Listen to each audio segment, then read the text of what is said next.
Hi உறவுகளே, அனைவருக்கும் வணக்கம். ஒரு சின்ன கருத்து. அலமாரியில் இறந்த நிலையில் ஒரு உடல் ஒன்று கிடந்தது. அலமாரியில் இறந்த நிலையில் ஒரு உடல் ஒன்று கிடந்தது.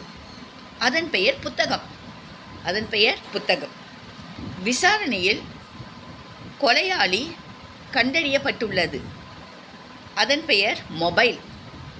உண்மைதாங்க. ஏன்னா 24 மணி நேரமும் மொபைலில் தான் நம்ம நோண்டிகிட்ருக்கோமே தவிர புத்தகத்தை பார்க்குறதே கிடையாது.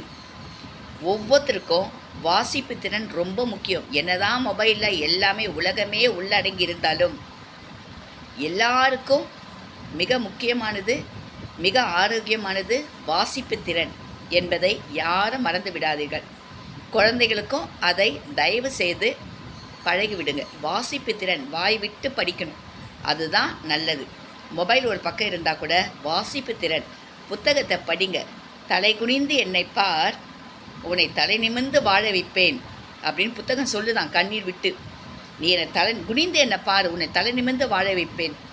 அதனால் மொபைல் ஒரு பக்கம் இருந்தால் கூட வாசிப்பு திறனை குழந்தைகளுக்கு இப்பொழுதிலிருந்தே பழகிவிடுங்க. நீங்களும் புத்தகத்தை வாசிங்க. ஆமாம் தானுங்க. பிடிச்சிருந்தா லைக் பண்ணுங்கள், ஷேர் பண்ணுங்கள், கமெண்ட்ஸ் பண்ணுங்கள், மறக்காமல் சப்ஸ்கிரைப் பண்ணுங்கள். பாய்.